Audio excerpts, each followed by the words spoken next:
సందర్భంలో యాక్చువల్గా గొంతు మంచిగా లేదు, 2 రోజుల తర్వాత మాట్లాడదాం అనుకున్నా, కానీ రఘు లేవనెత్తిన తర్వాత ఇప్పుడు నేను దాని మీద ఒక 2 నిమిషాలు నేను కూడా స్పందించాలి. అంటే ఇలా సమాజంలో ఏమైతుందంటే వాయిస్ ఆఫ్ ది వాయిస్లెస్, ఎవరికైతే వాయిస్ లేదో వాళ్ళ తరఫున మా బోటలో మాట్లాడితే, ముఖ్యంగా ఇప్పుడు సందర్భం రఘుది కాబట్టి రఘు మీద నిజంగా చదివినది మొత్తం అవాస్తవాలు అది చేయని తర్వాత రఘుకు మెసేజ్ పెట్టిన, నేను పర్వర్టెడ్ సైకోస్ అని పెట్టిన, అంతే. ఇంకా నేను అంతకన్నా ఎక్కువ అంటే వాళ్ళకి ఇచ్చేది పర్వర్టెడ్ సైకోస్ అంటే ఏదైనా ఒక అంశాన్ని చెప్పేటప్పుడు దానికి ఎక్కడన్నా ఒక ఆధారాలు ఉండాలి, ఒక న్యాయబద్ధమైన సమాజం యాక్సెప్ట్ చేసేటువంటి పెట్టాలి. ఏది పెట్టినా నిజంగా తప్పు చేస్తే ఎవరైనా ప్రశ్నించాల్సిందే, చెప్పాల్సిందే.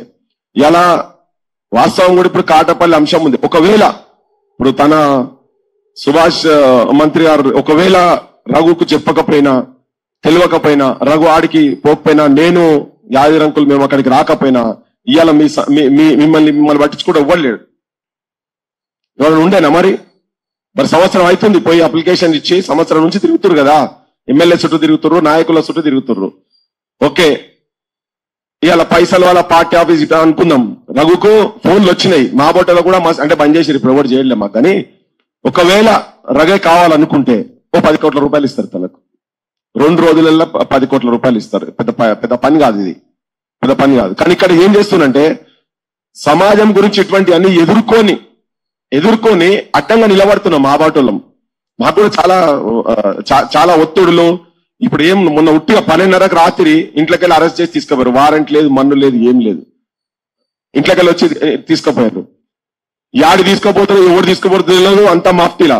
తనను కూడా గట్టినే తీసుకుపోయారు, ఎవరు తీసుకుపోతారో ఏంటో తెలియకుండా. ఇప్పుడు మాకు వాడు లీగల్లా ఇల్లీగల్ అది ఇల్లీగల్ గా వచ్చిన లీగల్ పోలీసా తెలియదు, పట్టుకపోయి ఏం చేస్తారో కూడా తెలియదు. అంటే సమాజం కూడా చెప్పేది ఏంటంటే, ఒక దిక్కు ప్రజల పక్షాన ఇట్లా తిరుగుతుంటే వీళ్ళు ఇప్పుడు ఓపెన్ ఛాలెంజ్ చేసిండు. ఒక పెద్ద మనిషి మాట్లాడిండు, నేను ఆ పేరు చెప్పే మాట్లాడదాం అనుకున్నా యాక్చువల్గా. కానీ మురళీధర్ రావు గారు, మురళీ మనోహర్ గారు, నాకు కూడా వారంటే అభిమానం ఉంది, గౌరవం ఉంది, ఇప్పటికీ ఉంది. ఏబీవీపీ జాతీయ అధ్యక్షుడు, ఏబీవీపీ జాతీయ అధ్యక్షుడు అంట. నేను సబ్జెక్టు కండిషన్ కరెక్షన్ ఏదన్నా ఉంటే తన రఘుకు ఫోన్ చేసి రఘు మీద ఈ మాటలు మాట్లాడిన ఇలా మేము కూడా మా బోటలం అందరం మేము రగంబడి ఉన్నాం, ఓపెన్ గా చెప్తున్నాం. నేనైతే అవుట్ రైట్ గా ఉన్నా రగంబడి. చలో నువ్వు అన్నావు కదా, ఎక్కడ నిజంగా కూడా సమాజానికి కూడా తెలవాలి. నువ్వు ఒక పెద్ద మనిషి, ఒక ప్రొఫెసర్, ఒక జాతీయ స్థాయిలో నీ ప్రభావం ఉన్నటువంటి వ్యక్తివి. నువ్వు ఒక తెలంగాణలో ప్రశ్నించే గొంతు కావచ్చు, వాస్తవాలు ప్రజలకు చూపించేటువంటి గొంతుగా నిలబడినటువంటి వ్యక్తి మీద నువ్వు మీ వాళ్ళు ట్రోలింగ్ చేసుకుంటా అక్కడిక్కడ ఏం సంబంధం లేకుండా మాట్లాడి తన మీద పార్టీ ఆఫీస్కి వెళ్ళి కూడా తీసుకుపోయినారు కదా. నిజం కూడా ఏ టైంలో ఎక్కడ మీ పార్టీ ఆఫీస్కి వచ్చి మీ ఏ నాయకుని దగ్గర పైసలు తీసుకున్నాడో చెప్పాలి. వాస్తవంగా ఇప్పుడు 1000 కోట్ల రూపాయల ఇష్యూస్ బయటకు తీసుకొస్తున్నాం. ఈ బయట తీసుకొచ్చి సమాజం కూడా గమనించాలి. ఏంటంటే ఇట్లా బురద జల్తూనే ఉంటారు. ఇట్లా చూపించండి, ఇప్పుడు ఇక చూపిస్తే దేనికంటే అనుకుంటాం. ఇలా ఎవరో ఒక్కరే ఉన్నారని అనుకోకుండా రగంబడి మేము అందరం ఉన్నాం. చూపియాలే. నువ్వు చెప్పేదాన్ని నిరూపించకపోతే నిజంగా కూడా బహిరంగంగా నేను ఒక ప్రజల పక్షాన నిలబడ్డట్టు ఒక ఛానల్ యాజమాన్యానికి వ్యతిరేకంగా నేను తప్పుడు ప్రచారం చేసినట్టు నేను కూడా భాగస్వామ్యం అయినందుకు అమరుల స్తూపం కాడికొచ్చి తప్పైందని చెప్పాలి. ఆడిడ కూడా కాదు. ఎందుకంటే వాళ్ళ ఆశయ సాధన దిశగా ఇలా తెలంగాణ లేదు కనుక మా బోటంలో మేము బయట తిరుగుతున్నాం. దాంట్లో మీడియా తరఫుకెళ్ళి ఒక ప్రధానమైన పాత్ర పోషిస్తున్నాడు తన. సో అందుకనే ఇవాళ నిజంగా కూడా వీళ్ళు ఇట్లా దుష్ప్రచారాలు చేస్తుడు అంటే ఏది చెప్పినా ఒకటి క్లియర్ గా రఘును ఈ ఛానల్లో ప్రజలు ఎస్టాబ్లిష్ చేసిన తననే చెప్తుంటాడు. ఇప్పటికి చాలా సార్లు చెప్పిండు, 10 సార్లు చెప్పిండు. రేపు ఏదైనా ప్రజలు కాపాడుకోవాల్సిన అవసరం ఉంది.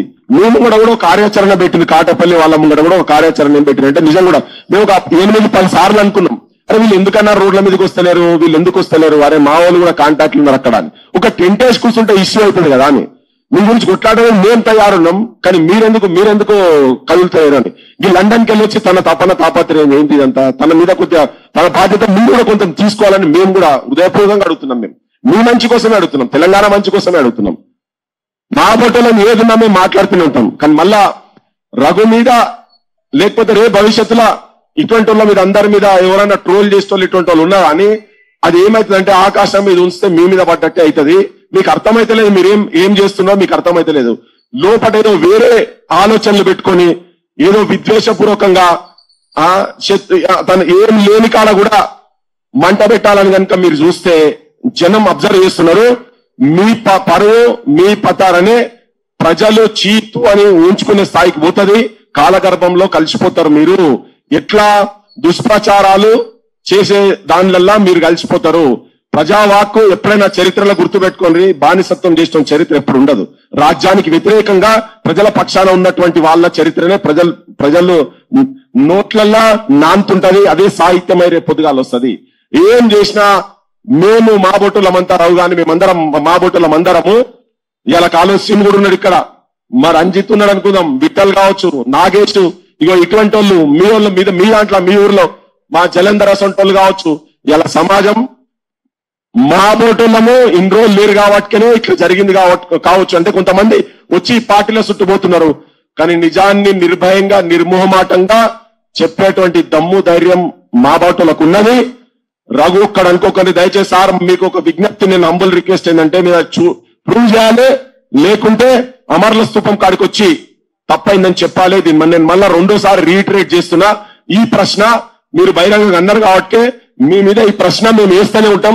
మీరు అది చెప్పే వరకు లేదు రుజువు చేయండి, లేదు నాకు తప్పైందని చెప్పాలి. ఈ రెండు అంశాలల్లా ఒకటి ఏంటంటే కులం పేరు పెట్టి అనే దాని ఒకటి ఉన్నది, రెండోది పైసలు తీసుకున్నాడు అనేది. ఎందుకంటే ఎక్కడో తేలిపోవాలి, లేకపోతే బట్టగాల్చి మీదేస్తామంటే మేము ఊరుకునే సమస్యనే లేదు.